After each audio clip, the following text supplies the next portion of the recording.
le collègue qui vous apporte régulièrement du café sans qu'on le lui demande. L'ami qui continue à vous rendre des services que vous n'avez jamais sollicités. Le partenaire dont la générosité excessive vous met vaguement mal à l'aise. L'organisation qui vous comble d'avantages gratuits tout en élargissant discrètement son influence sur vos choix. Le leader charismatique dont la compassion sans limite laisse étrangement ses disciples incapables de le contredire. Qu'est-ce qui relie ces scénarios en apparence positifs? Chacun représente une forme de contrôle se faisant passer pour de la gentillesse. Un mécanisme psychologique si subtil et désarmant que ceux qui y sont soumis ne parviennent souvent pas à reconnaître les chaînes invisibles qui se forgent autour d'eux. Le psychiatre suisse Carl Jung a observé que les formes les plus dangereuses de manipulation ne sont pas celles qui déclenchent nos défenses, mais celles qui les contournent entièrement. Les conflits les plus intenses, écrivait Jung, s'ils sont surmontés, laissent derrière eux un sentiment de sécurité et de calme qui n'est pas facilement perturbé. Mais que se passe-t-il lorsque le conflit n'apparaît jamais en premier lieu? Que se passe-t-il lorsque le contrôle vient envelopper dans un emballage si séduisant que nous l'accueillons plutôt que de lui résister? La vérité inconfortable est que la gentillesse, authentique ou feinte, fonctionne peut-être comme le cheval de Troie, le plus efficace jamais conçu pour exercer un contrôle. Elle se glisse au-delà de nos défenses psychologiques, crée des obligations contraignantes auxquelles nous n'avons jamais consenti, établit des dynamiques de pouvoir que nous ne reconnaissons pas et nous laisse sentir que nous devrions être reconnaissants de notre propre assujettissement. Les perspectives pénétrantes de Jung sur la face obscure du comportement humain révèlent pourquoi la gentillesse constitue un mécanisme de contrôle si efficace, comment elle opère dans les relations et les institutions, et pourquoi reconnaître cette dynamique est essentiel pour maintenir une authentique liberté psychologique dans un monde de plus en plus habile à déguiser la domination en bienveillance. La psychologie de l'obligation. Il n'y a pas d'accès à la conscience sans douleur, observait Jung. Mais que se passe-t-il si cette douleur est apaisée préventivement?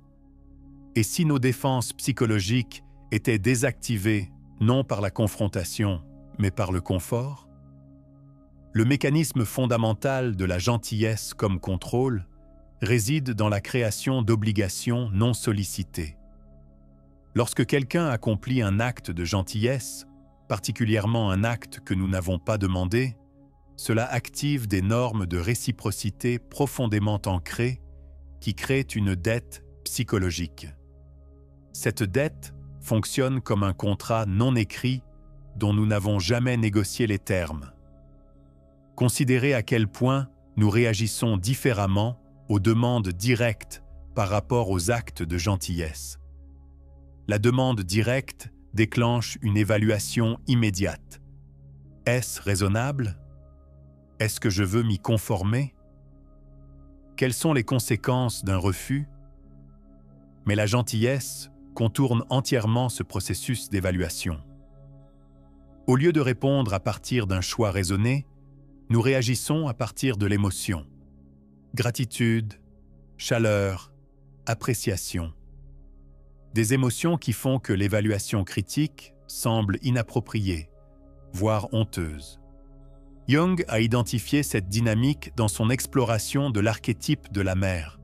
L'aspect dévorant de cet archétype apparaît souvent précisément à travers un maternage excessif, une gentillesse qui crée de la dépendance plutôt que de favoriser l'indépendance. Rien n'a une influence psychologique plus forte sur les enfants que les vies non vécues des parents, écrivait Jung, soulignant comment les attentes non exprimées se transmettent à travers des actions apparemment bienveillantes.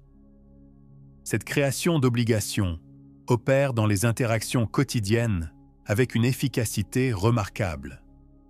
La faveur non sollicitée d'un collègue établit une dette tacite. Le cadeau non demandé crée une pression pour réciprocité. Les louanges excessives génèrent un besoin de prouver sa valeur. Chaque gentillesse, qu'elle soit authentique ou stratégique, construit un registre invisible de dettes psychologiques qui influencent le comportement futur. Le pouvoir de ce mécanisme provient de sa nature indirecte. Les demandes directes de conformité peuvent être refusées. Les attentes clairement énoncées peuvent être négociées. Mais les obligations créées par la gentillesse existent dans l'ombre psychologique, ressenties mais non reconnues, influentes mais non discutées. Leur pouvoir vient précisément du fait qu'elles restent non examinées. Le côté obscur du don. Le concept de l'ombre selon Jung, les aspects désavoués de la personnalité qui opèrent inconsciemment, offre un aperçu profond de la raison pour laquelle la gentillesse fonctionne si efficacement comme contrôle. Chacun porte une ombre, écrivait Jung, et moins elle est incarnée dans la vie consciente de l'individu, plus elle est noire et dense. Les aspects obscurs du don incluent la pulsion inconsciente vers le pouvoir, le besoin de supériorité, le désir de créer de la dépendance et l'impulsion de lier les autres par l'obligation. Lorsque ces motivations restent inconscientes chez le donneur, elles exercent une influence particulièrement puissante, précisément parce qu'elles sont déguisées en leur opposé. Générosité plutôt que contrôle, abnégation plutôt qu'intérêt personnel. Cette dynamique explique pourquoi certaines formes de gentillesse semblent subtilement oppressives malgré leur attrait superficiel. Le manager dont les cadeaux personnels aux employés crée des attentes tacites de loyauté au-delà de l'engagement professionnel. Le parent dont les sacrifices deviennent une monnaie émotionnelle utilisée pour orienter les choix des enfants adultes. L'ami dont la générosité semble toujours précéder des demandes de soutien ou d'attention. Jung a observé que là où l'amour règne, il n'y a pas de volonté de pouvoir, et là où le pouvoir prédomine, l'amour fait défaut. Mais les mécanismes de contrôle les plus efficaces brouillent précisément cette distinction, exerçant une volonté de pouvoir à travers l'apparence d'amour ou de gentillesse. Ce déguisement fonctionne parce que nous avons été culturellement conditionnés à voir la gentillesse comme intrinsèquement pure, ce qui nous rend réticents à remettre en question ses motifs ou à reconnaître ses fonctions d'ombre. Le mécanisme psychologique devient particulièrement puissant lorsque le donneur lui-même reste inconscient de ses motivations d'ombre. La personne qui croit sincèrement agir uniquement par générosité, tout en recherchant inconsciemment le contrôle, crée une double contrainte pour les bénéficiaires. Répondre avec autre chose que de la gratitude semble non seulement socialement inapproprié, mais moralement répréhensible. La projection anima animus. Les concepts jungiens d'anima, les aspects féminins inconscients chez les hommes, et d'animus, les aspects masculins inconscients chez les femmes, révèlent une autre dimension de la façon dont la gentillesse fonctionne comme contrôle dans les relations. Ces archétypes contrasexuels se manifestent souvent par la projection, voir chez les autres des aspects de nous-mêmes que nous n'avons pas intégrés consciemment. Lorsque la gentillesse s'entremêle avec ces projections, elle crée des formes particulièrement contraignantes de contrôle psychologique. La personne qui manifeste de la gentillesse devient non seulement un bienfaiteur, mais un écran pour la projection, semblant incarner des qualités idéales qui génèrent non seulement de la gratitude, mais de la fascination, de l'attachement et de la dépendance. Considérez la relation amoureuse où le don excessif devient un substitut à l'intimité authentique. L'anticipation constante des besoins et la générosité écrasante d'un partenaire créent une dynamique où le bénéficiaire perd progressivement contact avec ses propres désirs et limites. La gentillesse ne nourrit pas l'autonomie, mais la remplace par une conformité déguisée en appréciation. Jung a noté que la rencontre de deux personnalités est comme le contact de deux substances chimiques. S'il y a une réaction, les deux sont transformés. Mais lorsqu'une personnalité assume constamment le rôle de donneur et l'autre le rôle de receveur, cette transformation devient déséquilibrée.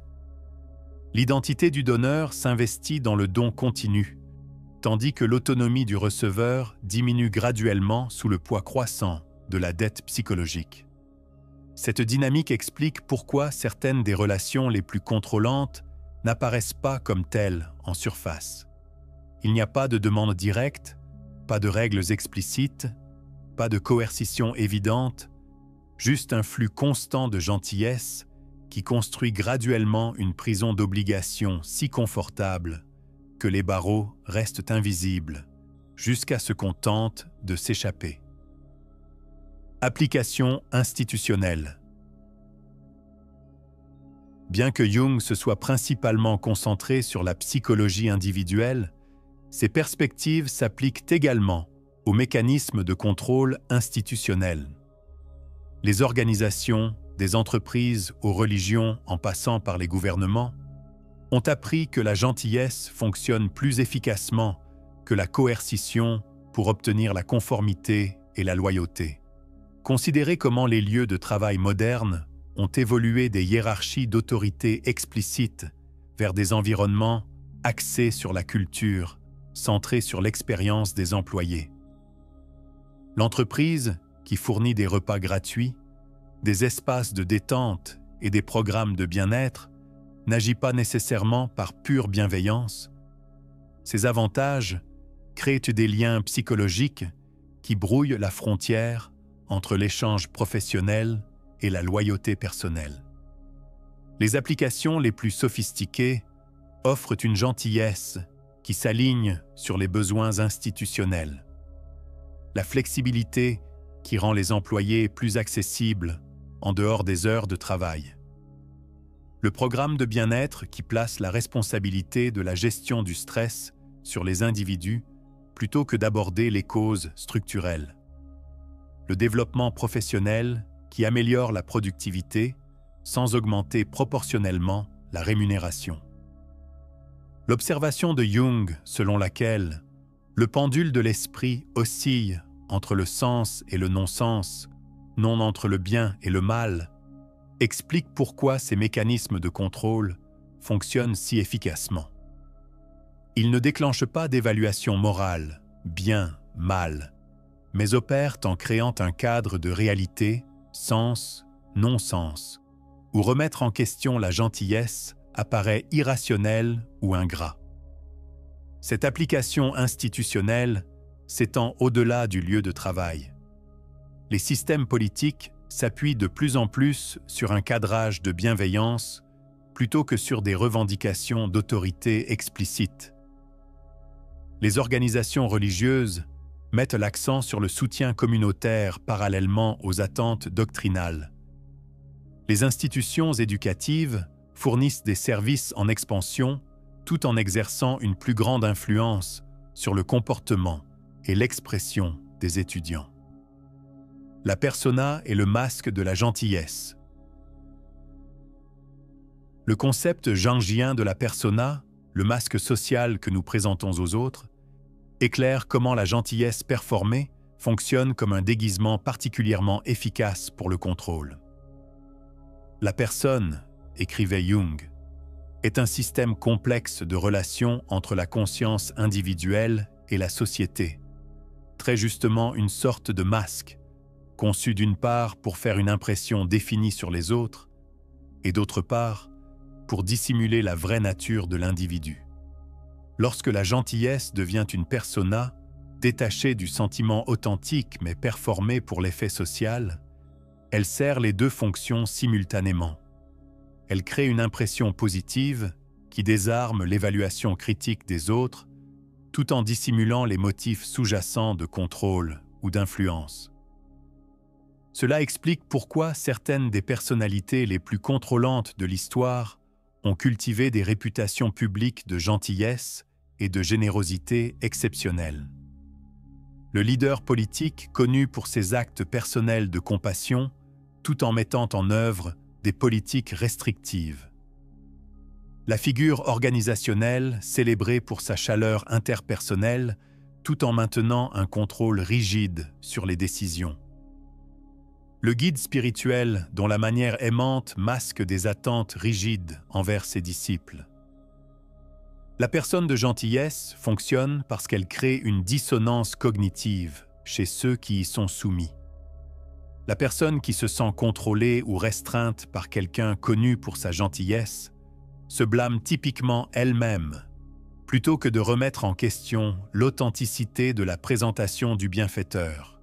Après tout, comment quelqu'un de si manifestement gentil pourrait-il se livrer à de la manipulation ? La perspicacité de Jung, selon laquelle tout ce qui est rejeté du soi apparaît dans le monde comme un événement, révèle pourquoi la persona de gentillesse dissimule souvent son opposé. L'individu qui ne peut reconnaître ses propres besoins de contrôle projette une persona compensatoire de générosité exceptionnelle, précisément parce qu'elle masque ce qui reste inconscient en lui-même. Défense psychologique et contre-mesure. Jung croyait que la conscience était le contrepoids essentiel à l'influence inconsciente. Jusqu'à ce que vous rendiez l'inconscient conscient, écrivait-il, il dirigera votre vie et vous l'appellerez le destin. Ce principe s'applique directement à la reconnaissance et à la réponse aux mécanismes de contrôle basés sur la gentillesse. La première défense réside dans le développement d'une conscience des dynamiques d'obligation. Lorsque vous vous sentez reconnaissant ou endetté après avoir reçu de la gentillesse, prenez un moment pour examiner. Est-ce quelque chose que je voulais ou que j'ai demandé ? Quelles attentes implicites accompagnent cet acte ?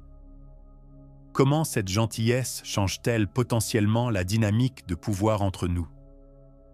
La deuxième implique la reconnaissance de la manipulation émotionnelle inhérente à certaines formes de dons. La gentillesse authentique renforce l'autonomie du bénéficiaire. La gentillesse contrôlante crée de la dépendance ou de l'obligation. Lorsque la gentillesse vous fait sentir plus lié plutôt que plus libre, considérez si elle représente une générosité authentique ou une forme sophistiquée d'influence. La troisième défense nécessite de développer un confort avec l'établissement de limites autour du don non désiré. L'observation de Jung, selon laquelle le soulier qui va bien à une personne pince l'autre, nous rappelle que rejeter une gentillesse non sollicitée n'est pas ingrat, mais nécessaire pour l'intégrité psychologique. Des phrases comme « j'apprécie l'intention, mais je ne me sens pas à l'aise d'accepter cela » maintiennent l'autonomie sans conflit inutile.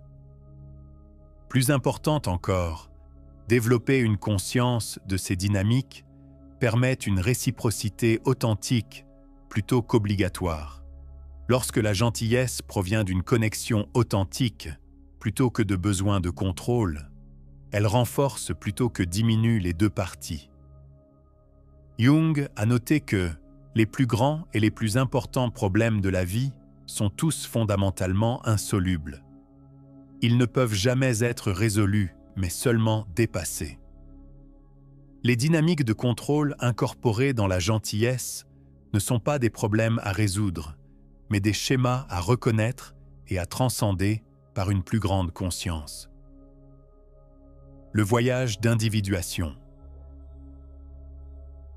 Le concept jungien d'individuation, le processus de toute une vie d'intégration psychologique et de différenciation du conditionnement social, offre la contre-mesure ultime au contrôle, basé sur la gentillesse. Le privilège d'une vie, écrivait Jung, est de devenir qui vous êtes vraiment. Ce devenir nécessite de reconnaître et de libérer les obligations imposées par les attentes des autres, y compris celles délivrées à travers la gentillesse. La personne individuée peut recevoir de la gentillesse sans tomber dans une dette inconsciente. Elle peut apprécier la générosité sans se sentir obligée de réciprocité au-delà de ce qui résonne authentiquement. Elle peut établir des limites autour du don non désiré sans honte ni culpabilité. Elle peut reconnaître la différence entre la gentillesse qui autonomise et la gentillesse qui subjugue. Cette liberté psychologique ne signifie pas rejeter la gentillesse ou devenir cynique quant aux motifs des autres. Au contraire, elle signifie apporter une conscience à ces interactions afin que les réponses émergent d'un choix authentique plutôt que d'un conditionnement inconscient ou d'une obligation manipulée. Jung a observé que la liberté, c'est faire ce qu'on aime, à condition de tenir compte aussi de ce qu'on n'aime pas dans ce qu'on aime. Appliqué aux dynamiques de gentillesse, cela signifie maintenir une conscience de la façon dont même les formes attrayantes de générosité peuvent contenir des éléments de contrôle qui compromettent l'autonomie si elles sont acceptées inconsciemment. La voie vers la connexion authentique. Comprendre comment la gentillesse fonctionne comme contrôle ne signifie pas rejeter la gentillesse elle-même, mais plutôt développer des relations plus conscientes, tant avec le don qu'avec la réception. La psychologie de Jung vise ultimement non pas l'isolement, mais une connexion plus authentique, des relations où la gentillesse découle d'un souci authentique plutôt que de besoins inconscients de contrôle. Dans de telles relations, le don émerge non pas de l'attente d'un retour, mais du désir authentique de soutenir l'autonomie et la croissance de l'autre. La réception provient non pas de l'obligation ou de la dépendance, mais de la participation volontaire à l'échange naturel de la connexion humaine. Tant le donneur que le receveur restent conscients des éléments d'ombre potentiels, sans laisser la suspicion empoisonner l'échange authentique. Peut-être plus important encore, la reconnaissance de ces dynamiques permet une évaluation plus honnête de nos structures sociales. Lorsque nous comprenons comment la gentillesse fonctionne comme contrôle, nous pouvons commencer à distinguer entre les systèmes qui fournissent un soutien pour une autonomisation authentique et ceux qui offrent des avantages comme forme subtile d'influence ou de maintien de la conformité. Jung a écrit que le pendule de l'esprit alterne entre le sens et le non-sens, non entre le bien et le mal. Lorsque nous amenons ces dynamiques de contrôle à la conscience, nous passons de la position insensée d'expérimenter la restriction, tout en nous sentant obligés d'être reconnaissants, à la position sensée de reconnaître la complexité totale de la gentillesse humaine, avec ses expressions authentiques et ses fonctions d'ombre. Le voyage vers la liberté psychologique ne se termine pas avec cette reconnaissance, il y commence. Comme l'a observé Jung, connaître sa propre obscurité est la meilleure méthode pour traiter avec les obscurités des autres personnes. En reconnaissant à quel point la gentillesse peut facilement devenir contrôle, nous ouvrons la possibilité d'échanges basés sur la liberté mutuelle plutôt que sur la manipulation inconsciente. Et pourtant, la question demeure, dans un monde où la gentillesse sert si souvent de déguisement le plus efficace du contrôle, pouvons-nous développer le discernement psychologique pour distinguer entre la générosité qui libère et la générosité qui lie? Ou sommes-nous à jamais pris dans des systèmes d'obligation que nous n'avons jamais consciemment choisi d'intégrer? La réponse ne réside pas dans le rejet de la gentillesse, mais dans l'apport de la qualité que Jung valorisait par-dessus tout, la conscience.